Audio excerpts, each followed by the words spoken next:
Pancasila, akulah pendukungmu, patriot proklamasi, sedia berkorban untukmu. Pancasila dasar negara, rakyat adil maupun sentosa, pribadi bangsaku. Ayo maju, ayo maju, maju, ayo maju, maju.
Airnya harus terisi.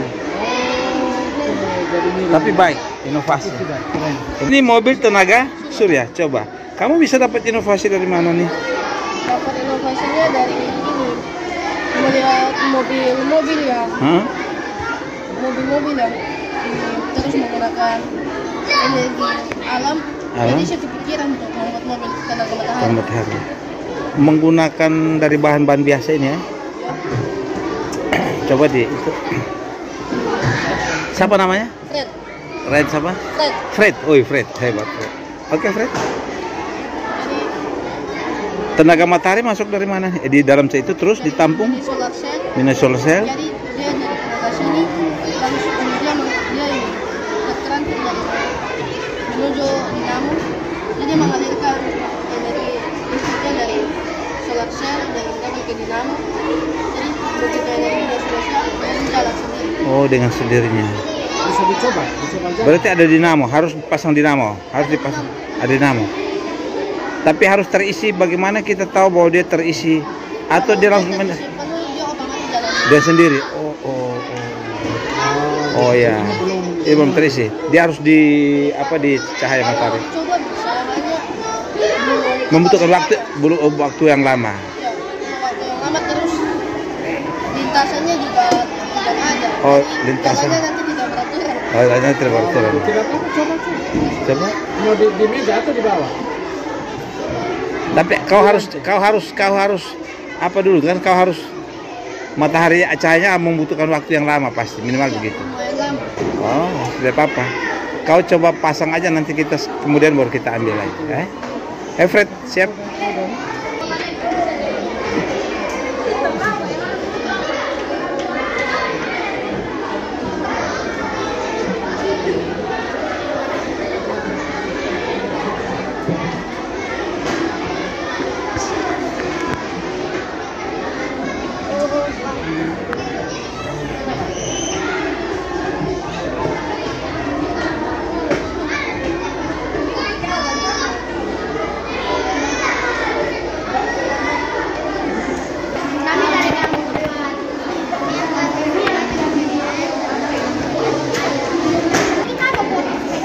Siap. Warna ini tidak tercampur. Ini karena apa? Suhu yang tinggi biasanya berada di atas dan suhu rendah berada di bawah. Nah, mereka sudah ada di posisi yang mana itu tidak akan ada percampuran. Nah, kalau yang ini suhu yang panas berada di bawah dan suhu yang dingin ada di atas. Maka dari itu, karena suhu tinggi biasanya berada di atas, jadi suhu tingginya naik ke atas dan suhu yang rendah ke bawah dan akan ada percampuran. Bisa dicoba.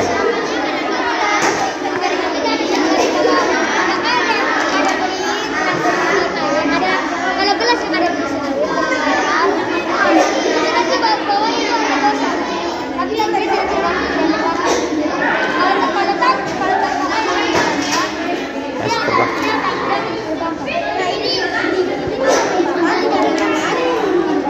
Air dapat menyerap panas dari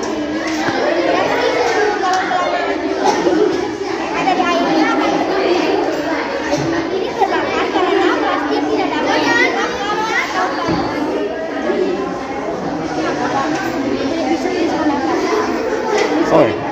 Oh ya.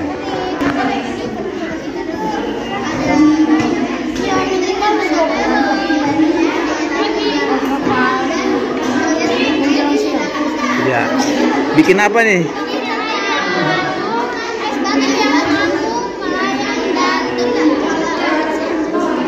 Kenapa ada es batu yang mengapung, lalu ada yang melayang, ada yang tenggelam. Kenapa nih? Kalau mengapung itu karena air memiliki massa jenis yang lebih besar dibandingkan batu. Karena barang-barang yang mengandung air memiliki massa yang lebih kecil. Gitu ya. Kalau melayang itu karena jika es batu ditaruh di air itu akan mengapung karena es batu memiliki massa jenis yang lebih kecil daripada air. Dan kalau ditaruh di minyak, es batu akan tenggelam karena air dan minyak itu tidak bisa bersatu. Siapa? Jadi ada di atas. Oh, aja di atas ya. Siapa namamu? Karisa. Karisa. Oke, kalau yang ini Tenggelam, kalau ini es batu tenggelam saat berada di minyak karena air dan minyak tidak dapat bersatu dan hal itu terjadi karena molekul es lebih padat daripada molekul minyak. nama siapa kamu? Saya. Untuk kelas? Oh, Mbak.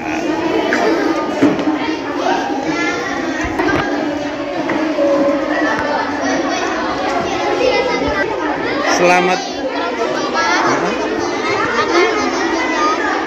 Proses penyernian air Ah. secara sederhana. Nah, ini ada hasil dari eksperimen sebelumnya. Dan ini air kotor. Air kotor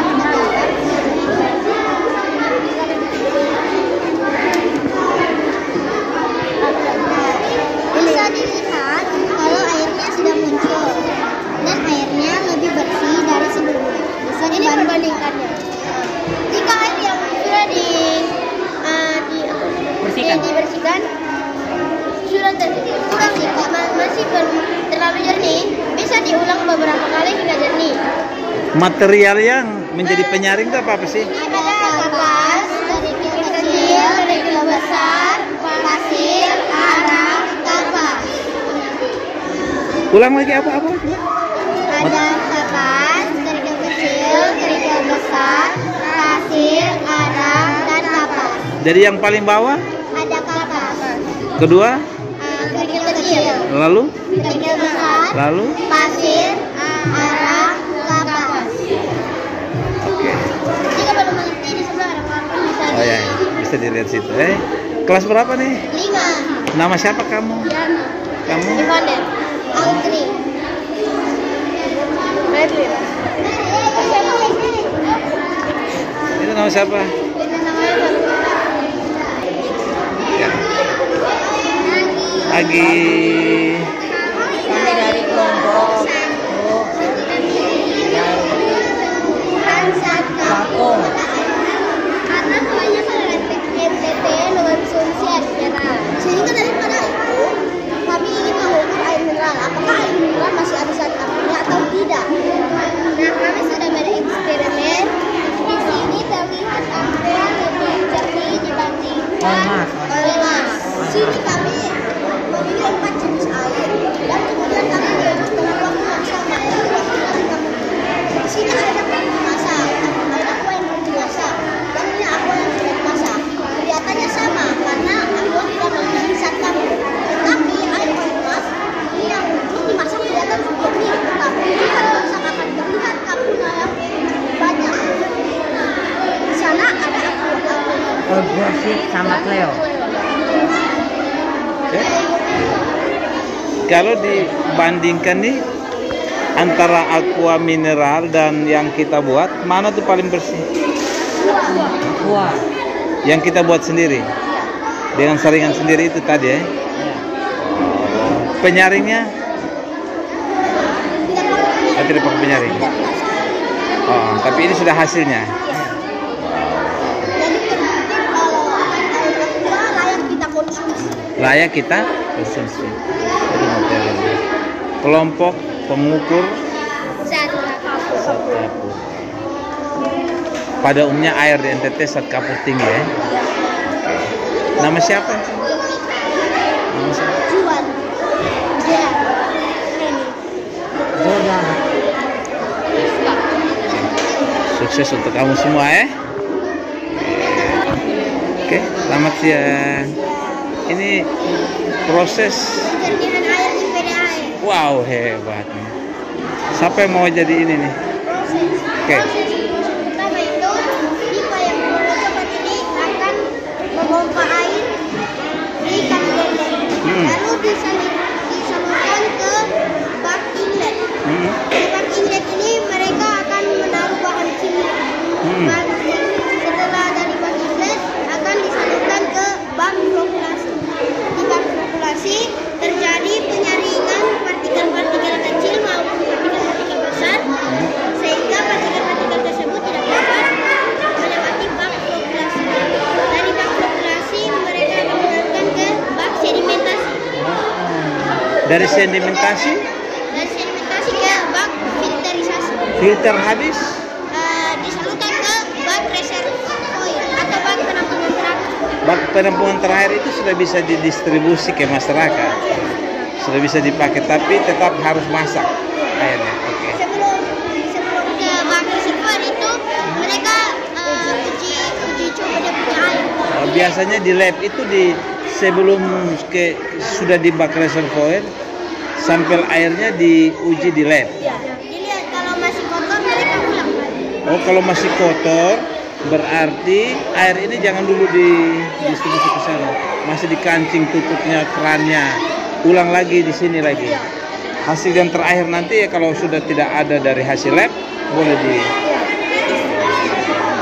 tapi tetap harus dimasak ya. Hebat. Kelompok apa namanya? Kelompok proses penjernihan air PDAM. Nama siapa itu? Kamu nama? Gatmin. Kamu? Oke.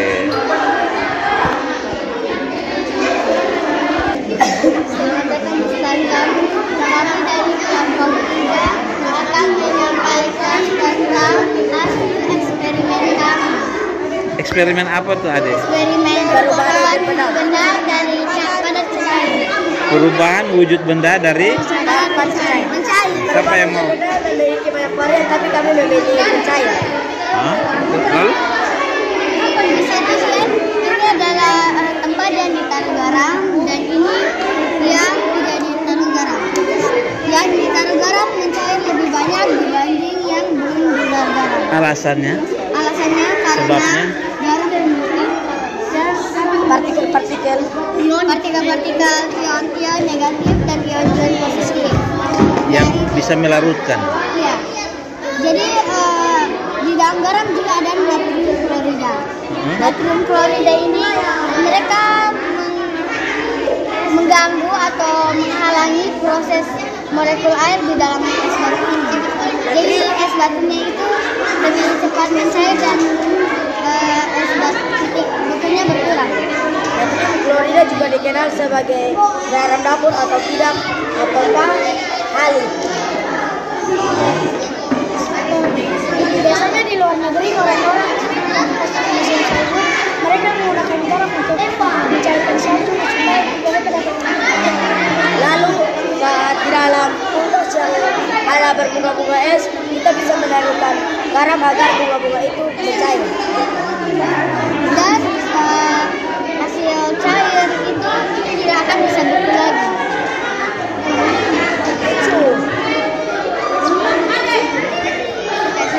Oke, sudah. Nama siapa Ade? Nama Salva. Siapa? Salva. Salva. Iya. Kakak? Enzo. Enzo. Terus? Arlan? Boni. Oh, baik. Bu? Ibe. Iben. Oke. Hebat semua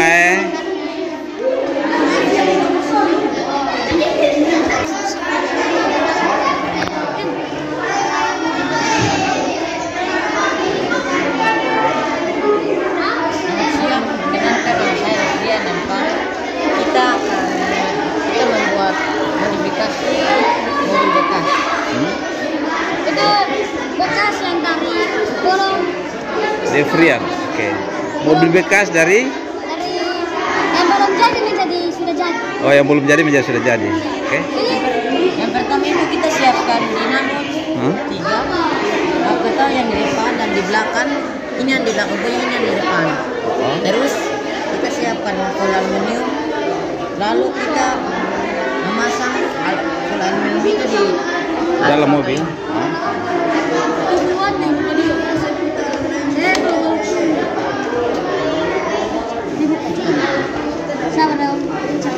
Aja sudah pasang habis. Dan baterainya ini baterai bukan baterai yang biasa-biasa punya ya. Kalau baterai ini nih dia bisa cas. Kalau kita bermain dan baterainya habis kita bisa cas. Oh, cas bisa ya, bisa pakai cas. Dan kalau pakai baterai baik juga tapi Cepat habis ya. cepat habis dan cepat rusak lobet. Andai kata bisa nggak dibuka, kamu sudah pasang lah sesuai gambar ini. Sekarang bagaimana caranya nih? Coba. Cara Menghidupkan dia beroperasi mobil itu. Coba. makanya dia bisa. Jalannya aja dia mobil itu sudah bisa bergerak atau belum? Coba dengan remote-nya. Anggap saja kita sudah periksa dari dalam, oke? Terus awas ada bot yang jatuh. Mau dioperasikan, nah, coba.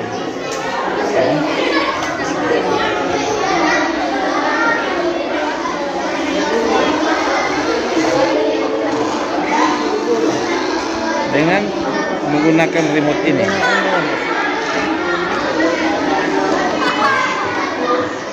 Wow, luar biasa. Oke, sudah.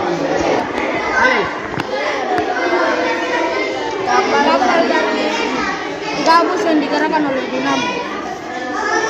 Kapal dari gabus yang digerakkan dari dinamo. Ya. Ini bahan apa saja nih mau dijelaskan? Bahan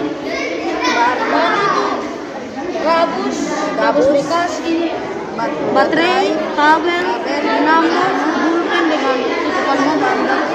Ini semua barang-barang bekas. Bekas. Ini tidak perlu kemudian sederhana tapi kita bisa manfaatkan. Karena setiap kali saya berjalan di sini melihat limbah kampus yang begitu banyak.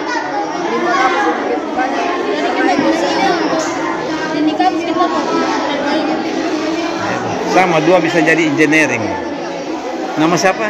nama saya Reza Mbak. Ya? Reza. Oh, Reza. Halal. Oke. Saya membuat simulasi hujan buatan. Simulasi hujan buatan. Oke. Dalam tahapan siklus air itu kan ada terjadinya penguapan kan dari sinar matahari menyinari laut dan akan membuat adanya penguapan. Dan untuk pengganti mataharinya saya menggunakan spiritus, pembakar spiritus. Dan ketika sudah menguap, airnya kita akan menutupnya menggunakan ini sebagai penggantinya atmosfer, karena ketika terjadi penguapan gas-gasnya akan naik tetapi akan tertahan di atmosfer itu atau digantinya sebagai ini. Nah, setelah itu kita akan menaruh es di atas ini, dan fungsi esnya ini ketika penguapan ini terjadi dan ini ada di sini, itu akan bertolak belakang antara panasnya bintik tersebut yang telah penguapan gas yang telah menjadi bintik-bintik air tersebut dengan dinginnya es ini. Jadi mereka akan bertolak belakang dan akan turun hujan di dalam wadah ini. Bisa di itu? Ya? Tapi membutuhkan waktu yang lama ya? Ya, soalnya ini masih harus memanaskan Dan waktu yang lama? dan ini juga butuh waktu yang lama. Jadi antara penguapan bumi dan atmosfer bertolak belakang, apa uap air atau itu dia akan berubah menjadi titik-titik hujan. Hebat ya. Kalau ini untuk pengguna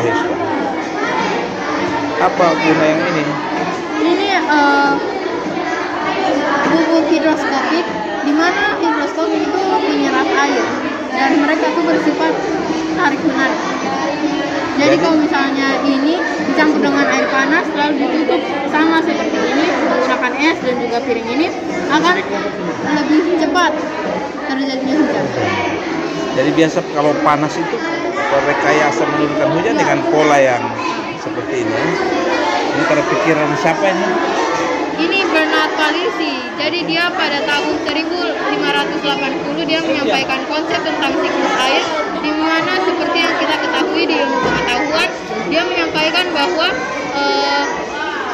air di laut akan menguap ke atas dan membentuk awan, lalu akan tertiup angin ke daratan dan akan terjadinya hujan.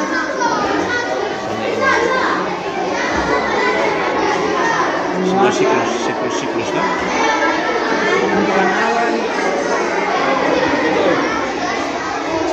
Oke.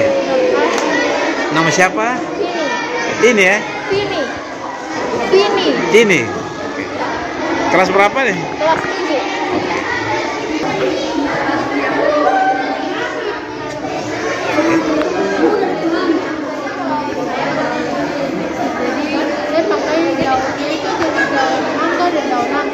Oh, daun nangka dan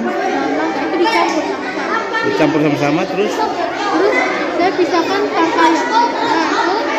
Terus saya potong kecil-kecil daunnya. Lalu saya rebus dengan soda api selama 2 jam. Setelah itu saya bilas, blender, dan setelah blender hasilnya seperti ini, dan dicampurkan larutan maizena.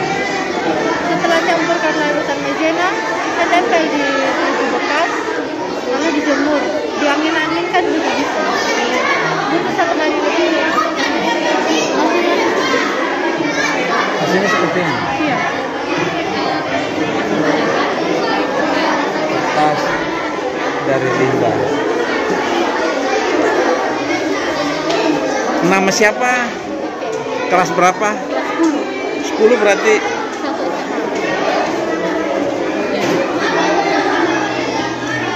Membuat plastik dari kulit sayuran. Nah, di sini ada kulit pepaya. Membuat plastik dari? Membuat plastik dari kulit sayuran. Wow. Ini ada kulit pepaya, kulit wortel, dan kulit labu. Alat membuat bioplastik dari kulit sayuran ini karena pada saat kita membuat sayur, pasti kulit tersebut akan kita buang. Nah, bagaimana cara untuk kita mengolah kulit tersebut agar tidak terbuang? Di sini saya mendaur ulang kulit tersebut dijadikan sebagai bioplastik. Ini alat dan bahan yang saya perlukan.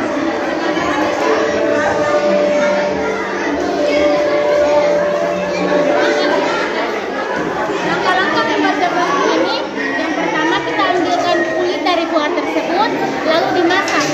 Nah, dimasak sampai mendidih. Setelah dimasak, kita ambilkan hasil filtrasi atau penyaringan air tersebut dari kulit ini. Kita tuang ke dalam wadah. Setelah dibuang, masukkan gliserin, cuka dan tepung. Setelah dimasukkan, jangan lupa diaduk hingga merata. Setelah diaduk, dimasak kembali. Dimasak kembali akan bisa dijadikan sebagai plastik. Nah, saat dimasak itu dilihat diaduk terus karena nanti takutnya akan terbakar. Nah, nanti diaduk terus hingga mengental atau menggumpal. Setelah mengental, dikeluarkan di suatu wadah dan jangan lupa diratakan. Setelah diratakan, menjemur di bawah sinar matahari sebanyak 3 hari. Nah, setelah dijemur dan sudah kering, nanti harus dicopot dari wadahnya. Nanti hasilnya seperti ini. Nah, kalau ini yang sudah terputus ini, saya mengukur kekuatannya. Nah, dari sini kekuatan pepaya lebih dari kekuatan wortel dan labu, karena pepaya bisa Daunnya nih, daun.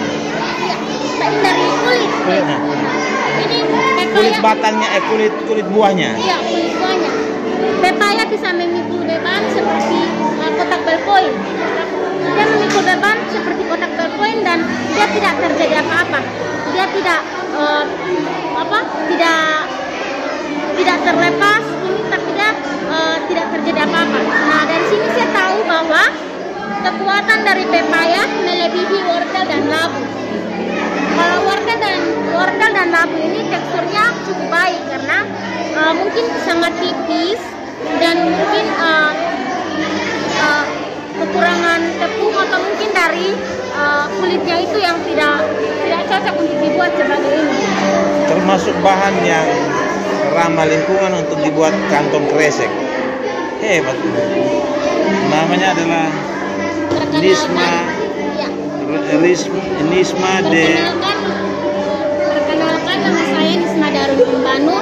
Saya bersekolah di SMA Aplikasi Bangsa. Saya sudah kelas 1 SMA. Mitra global, ini Nisma de Linbanu. Unbanu Ya.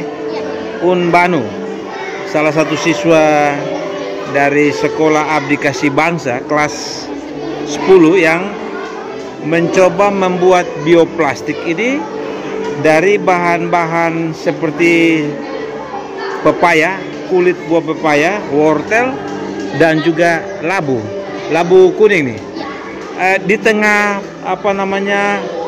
keresan Indonesia, di tengah keresan daerah Nusa Tenggara Timur dan Kota Kupang terkait bagaimana mengatasi sampah plastik, siswa ini berinovasi menciptakan plastik ramah lingkungan. Bahannya apa? Dari kulit pepaya, kulit wortel, dan juga kulit labu. Artinya bahwa ada inovator-inovator baru dari unsur pelajar yang kemudian mulai melihat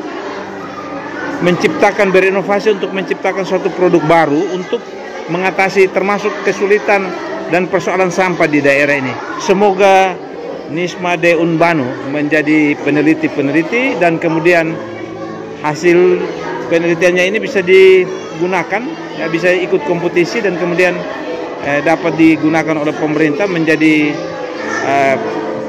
hasil penelitian atau inovasi baru untuk mengatasi sampah. Artinya bahwa kemudian ini bisa menjadi penelitian yang hasilnya bisa dilegalkan atau dihak ciptakan, sehingga kemudian dapat dikembangkan oleh mereka yang lain. Semoga sukses. Semoga sukses. Jadi ini saya membuat api dari bawang putih. Sini takaran air dengan jumlah mama-lemanya sama. Airnya itu saya gunakan 300 ml dan mama-lemanya 2 tetes. Yang membedakan hanya jumlah bawang putih. Yang ini saya gunakan 1 siung bawang putih, yang ini 2 siung bawang putih, dan yang ini 3 siung bawang putih. Jadi untuk cara pembuatannya sangat mudah. Bawang putih yang telah dibersihkan kulitnya dimasukkan dalam blender dan di blender halus dengan air 300 ml. Setelah tercampur rata, dimasukkan dalam botol dan disimpan di tempat yang kering dan tidak boleh terkena sinar matahari. Boleh ditutup pakai kantong plastik warna hitam. Setelah didiamkan semalam, dikeluarkan dan dicampur dengan 2 tetes mama lemon. Mama lemon ini mempunyai fungsi sebagai perekat agar saat pestisida alami ini diaplikasikan pada daun, dia tidak cepat menghilang. Karena kan kalau air dengan bawang putih saja waktu disemprot dia langsung hilang. Itu gunanya mama lemon ini. Dan setelah dicampur dengan mama lemon ini sudah dapat diaplikasikan pada tanaman. Kita juga sudah aplikasikan pada tanaman mahoni dan saya. Diaplikasikan pada tanaman ya? Iya. Yang paling kelihatan jelas tuh daun yang ini. Bisa dilihat ada warna kuning-kuning. Terus daunnya tuh kayak berkerut. Setelah 2 hari pengamatan hasilnya seperti ini. Ini kan dia lagi berkerut, tapi setelah diaplikasikan daunnya menjadi gini. Iya, yang kelihatan jelas yang ini. 2 hari ya? Iya. Jadi penggunanya itu juga ada aturannya. Jadi hanya boleh 1 minggu sekali. 1 minggu sekali Iya. penggunaannya. Ya, dan waktu penggunaannya juga ada waktu-waktu tertentu. Hanya boleh jam 5 sampai jam 6 pagi atau jam 5 sampai jam 6 sore. Agar tidak terkena sinar matahari langsung, karena kalau terkena paparan sinar matahari langsung, nanti dia bisa gosong dan layu. 2 siung bawang putih, 3 dan 1, 2 dan 3. Ya. Mana yang lebih apa? Lebih itu? Saya rekomendasikannya yang 2 karena itu tidak terlalu banyak dan tidak terlalu sulit, dosisnya pas-pas. Dan spesialnya dari pestisida ini bisa disimpan di lemari es. Oh, bisa disimpan lemari. Spesialnya di situ. Ramah ya. Nah, ini untuk tanaman apa saja ya, baik tanaman yang umur jangka pendek, jangka panjang. Misalnya tanaman itu besar begitu. Bisa digunakan itu kayak biasa orang pakai semprot, atau ini menggunakan alat semprot atau menggunakan alat apa ini? Kalau saya gunakan alat semprot. Ini juga saya gunakannya pada pohon. Pohon seperti ini ya. Tapi juga bisa pada sayur-sayuran. Oh, sayuran ya. Iya. Apalagi sama kutu putih. Oh, kutu putih biasa di daun pohon. Sangat cocok ya. Hanya dengan bawang putih. Hebat. Siapa namanya? Viola. Yang hebat seperti ini juga ya. Viola kelas berapa? Viola sekarang kelas berapa?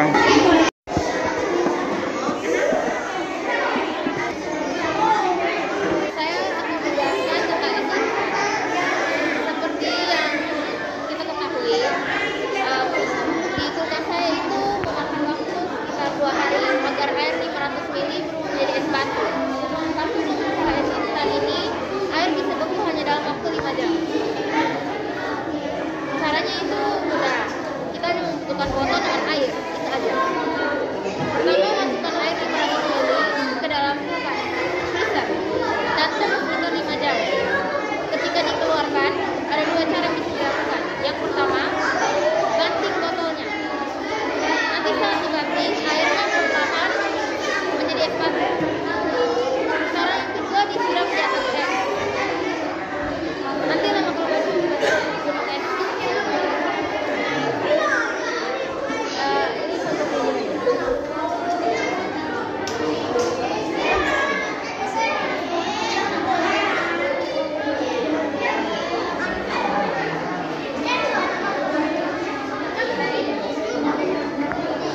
Bahannya cuma sesederhana itu ya.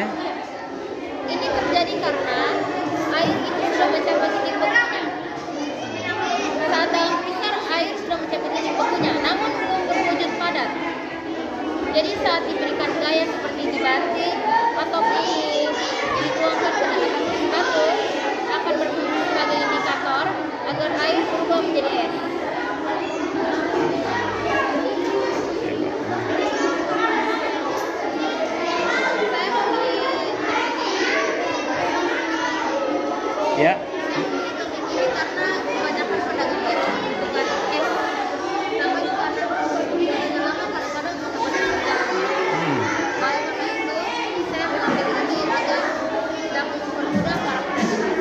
lebih mudah, lebih cepat lagi. Dia dari efisiensi waktu, dia punya waktu yang cukup.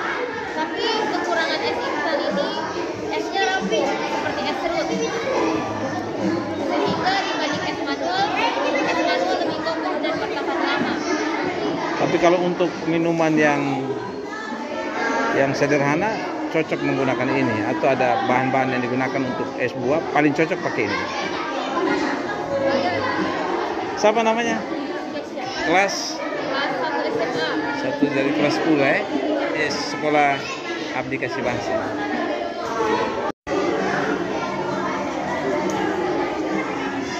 Kesia, kelas 10 sekolah Abdi Kasih Bangsa, mempraktekkan es instan.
Ini perahunya kenapa berputar-berputar Baba? Oke, ayo. Sudah siap? Sekarang kita taruh beban yang paling kecil. Ingat, bebannya ada 10 ya. Taruh beban yang paling kecil. Aman perahunya, aman?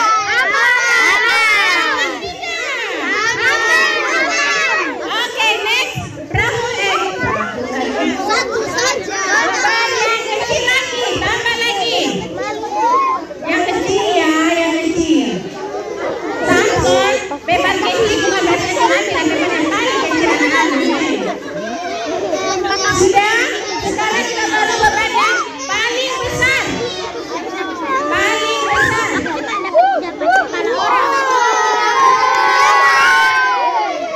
Aman perahunya?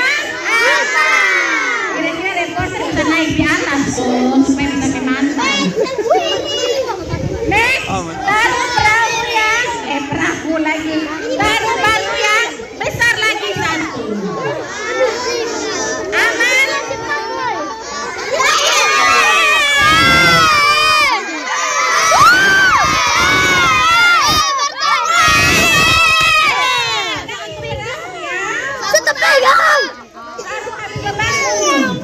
Oke, tambah lagi bebannya. Besar sekali.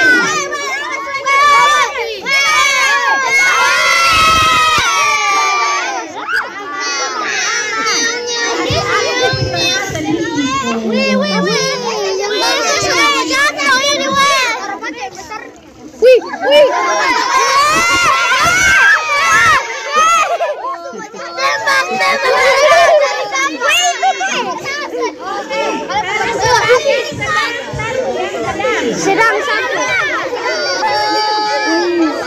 Aduh. Aduh.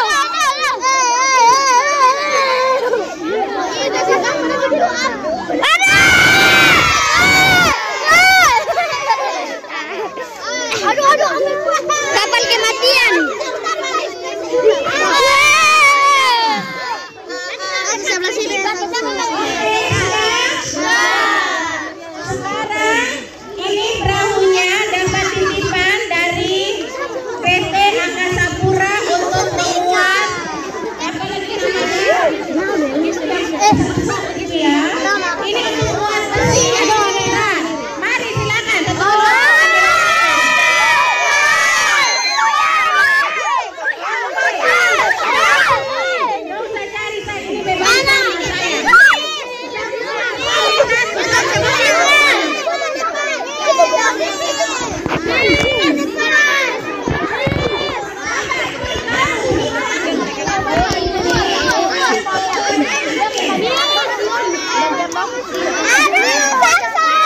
Kenapa curiga ini tenggelam duluan? Ini kesem-kesem belum taruh. Ada titik mana nih? Batu. Bayu. Oke, sudah. Giliran bebannya.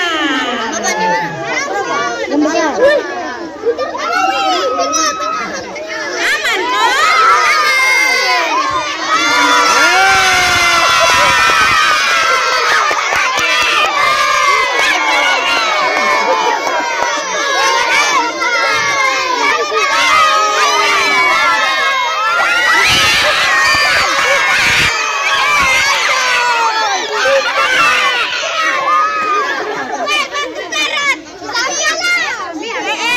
Ini perahunya siapa yang tenggelam?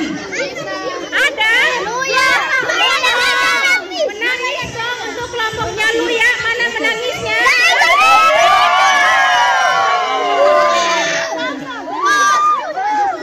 Oke,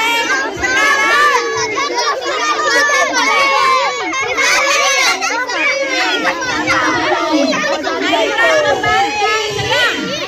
Tambahkan beban yang sedang.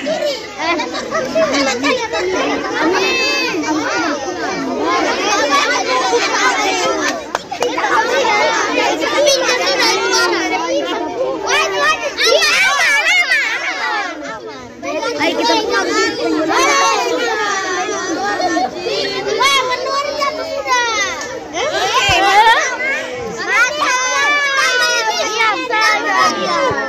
Miss Lia dulu nah. Miss Ice punggung ada sumati. Oke, sekarang kita mau buat sedikit badai di air laut. Kita mau lihat perahunya. Tahu buat badai kok tidak? Sudah buat badai bagaimana?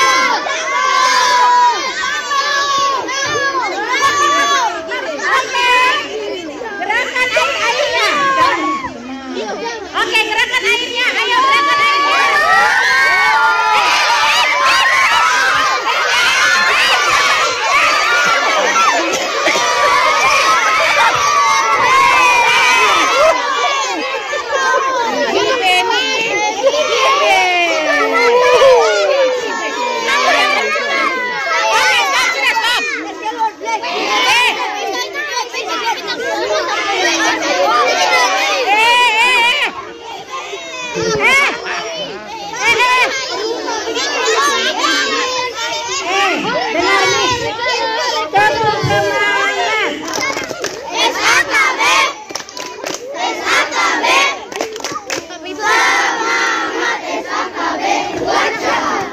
Sayang, kita buat badai cuma deh pakai perasaan, nah. Jangan maju ya, dipandang. Jangan maju. Oke,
Selamat siang.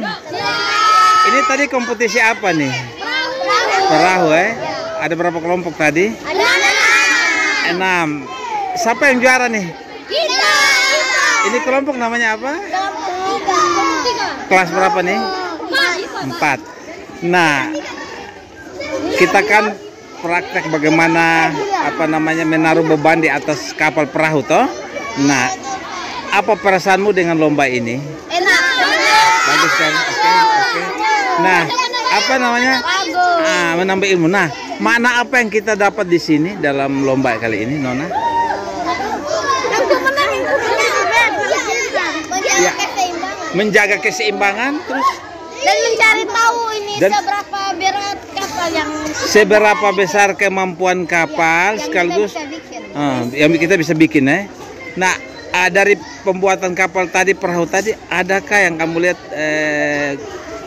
belum disiapkan dengan baik unsur-unsurnya? Tidak ada. Semua sudah bagus. Siapkannya 2 hari ya. Tapi ada yang tenggelam tuh, artinya masih ada yang kurang bagusnya. Cara menaruh keseimbangan di atas, kemudian juga mungkin besarnya perahu juga sangat memungkinkan. Kalau dia kecil dia nggak mampu muat beban yang besar. Artinya bahwa kalau kita bawa kendaraan atau apa saja memang tidak boleh melebihi kapasitas daya tampung, kan begitu. Nah, dengan peristiwa lomba-lomba ini di momen kali ini, apa harapanmu untuk sekolahmu ke depan? Semoga makin berkembang. Semakin berkembang. Lalu kegiatan seperti ini Semoga mau ditambahkan lagi kayak ditambahkan lagi untuk yang mendatang, ditambahkan lagi kayak lomba-lomba Oke. begini. supaya kamu bisa mendapatkan ilmu sains yang lebih hebat lagi ya. Kamu punya yel-yel untuk sekolah Abdi Kasih Bangsa? Yel-yel ada nggak? Adanya tapi semangat. Oh, boleh, semangat, boleh ya. Silakan. Siapa yang memimpin nih? Siapa yang memimpin? Sama-sama. Siap. Siapa yang pimpin? Nah, semuanya. Nona, ya. Juara satu. Siap. Siap juara 1 pimpin ya. Nona pimpin, siap. Siapa? Laki pimpin, Nona siapa juga? Ya, siap. Yel-yelnya 1, 2, 3. Tepuk semangat. SKB. Semangat SKB. Baca. Oke, terima kasih. Sukses selalu. Tujuan kegiatan apa saja yang dilakukan oleh Begini, Science Fair ini terus terang kita adakan terakhir 7 tahun yang lalu. Itu sudah cukup lama. Dan kami merasa ketertarikan kepada sains untuk kaum muda kita di NTT itu kurang. Kita bisa buktikan penelitian mengenai bahan-bahan lokal itu kurang. Karena itu kita tuh berpikir dari beberapa tahun yang lalu, bukan udah pandemi akhirnya kehalang. Setelah pandemi ini kita berpikir gimana supaya anak-anak suka sains, supaya mereka bisa jadi peneliti. Karena masalah penyakit COVID, kerusakan lingkungan, siapa yang bisa menyelesaikan kalau bukan di sains? Jadi tujuan utamanya adalah anak-anak mencintai sains sehingga mereka mau menjadi saintis, mengembangkan potensi lokal NTT yang bisa di research atau diteliti secara baik. Tujuan. kegiatannya apa saja yang dilakukan oleh anak-anak? Jadi intinya sebenarnya project tadi yang Bapak kasih lihat, di project itu ada 2 proses yang ditekankan, proses scientific atau proses di mana mereka mengamati, terus mau bikin apa, terus mencari tahu hasilnya bagaimana, evaluasi, itu proses scientific. Proses yang kedua namanya proses engineering. Jadi setelah mereka bikin produk, oh masih kurang ini, perbaiki lagi. Dilihat lagi, dicoba lagi, kurang ini. Jadi yang dilihat itu bukan satu kali coba langsung, tapi mereka sudah beberapa kali melalui perbaikan. Jadi 2 proses saintifik dan engineering ini kita berharap membentuk mereka siap untuk jadi peneliti. Semua siswa dan para guru terlibat. Betul, kecuali yang sudah wisuda kemarin, kelas 6, 9, 12 kan mereka sudah wisuda, jadi sudah itu. Yang lain dari TK all the way sampai kelas 11 Rencana ke depan, Miss? Ya kalau untuk science fair ini kami rencananya bikin 2 kali sekali. biasanya akhir tahun ajaran kita mengadakan performance di gedung. Lagu jalur, Bapak tahu sendiri. Tahun ini kita tidak ada itu karena kita selang-selingkan dengan science fair. Jadi tahun depan performance lagi, tahun depan lagi science fair lagi. Gitu kan. Untuk science fair ini setahun satu kali. Per 2 tahun. 2 tahun sebelum. Kita adakannya sengaja bulan Juni, jadi mereka sudah punya pengetahuan sains selama 1 tahun ajaran. Kemudian mereka melakukan eksperimen atau percobaan yang berhubungan dengan topik yang mereka pelajari. Buat anak-anak kalau untuk proyek sains dan engineering itu mereka cari idenya sendiri terus mereka buat. Dari misalnya kelas 5 tadi kita lihat banyak percobaan mengenai air. Sebelumnya mereka mengunjungi PDAM, belajar mengenai pemulihan air di sana. Baru mereka kira-kira kalian mau cari eksperimen apa sih di sehari-hari yang berhubungan dengan topik air ini. Jadi mereka makanya kenapa ada banyak proyek kalau mereka bebas memilih mau topik yang apa. Terus selain science fair ada kunjungan-kunjungan juga ke Field trip, semua kelas ada field trip istilahnya. Jadi mereka kunjungan ke spot di mana mereka belajar topik itu. Misalnya ada anak SMA kunjungan ke OJK, terus mereka kunjungan ke Bank Indonesia. Lalu anak TK kemarin ke Basarnas kalau tidak salah. Ada yang ke PDAM, terus ada yang ke TV ya, ke PRI. Jadi memang mereka lagi belajar apa ya, pergi ke tempat yang bisa belajar itu secara langsung, jadi tahu di lapangan apa, jangan Kalau untuk hal ini siswa berapa peserta Bang? total 176 science fair. TK sampai SMA. TK LW sampai kelas 11. Berapa proyek yang mereka buat? Saya nggak hitung totalnya, tapi buat gambaran, TK ada 4 proyek, kelas 1 ada 3, kelas 2 ada 3, kelas 3 ada 4, kelas 5 ada 6, kelas 7 ada 5, dan kelas 10 ada 5, masing-masing. Khusus kelas 10 karena sudah SMA, proyeknya individual. Nah, kelas 11 tadi tidak ada pameran karena mereka lagi pakai rumus matematika untuk menghitung tinggi, trigonometri. Jadi mereka tadi jadi juri untuk kelas 8 punya rocket competition. Yang saya bilang tadi itu pameran, tapi yang ikut rocket competition sama boat competition kelas 4 dan kelas 5. Sesi pagi sekali jam 8.15. Jadi anak-anak tadi pagi itu setengah 8 sampai 8.15 mereka atur grupnya masing-masing. 8.15 sebenarnya kami bukanya untuk orang tua. Kami berharap orang tua itu tahu anaknya belajar apa. Jadi itu kesempatan semua orang tua. Misalnya kelas 4 dan 8 kami undang sesi 2 bersama para wartawan. Jadi tamu dan juga teman-teman dari SD Dumit, ada 4 SD Dumit, SD Oipura, Oirufu, Oisapa, dan Suwanina juga. Mereka calon sekolah model yang sedang bekerja sama dengan kami. Jadi mereka sudah melalui tahapan pelatihan, lalu ada magang di sini.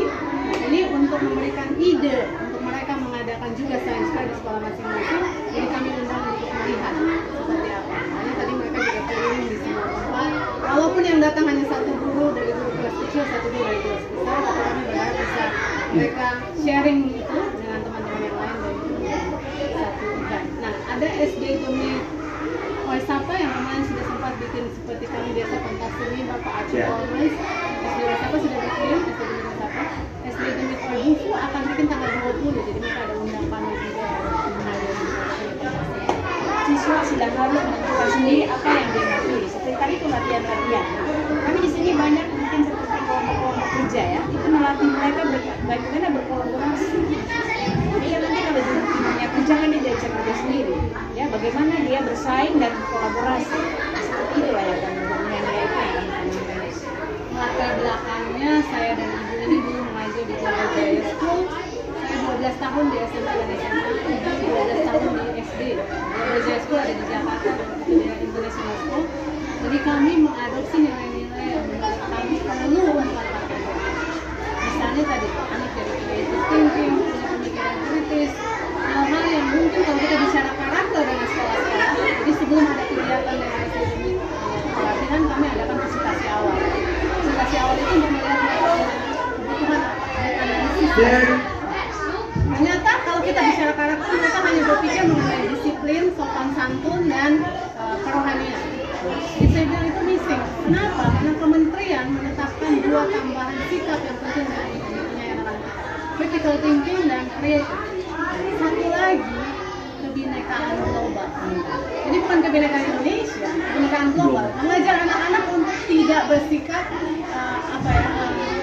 ideologis yang salah begitu. Kita bisa menerima terbuka terhadap segala perbedaan.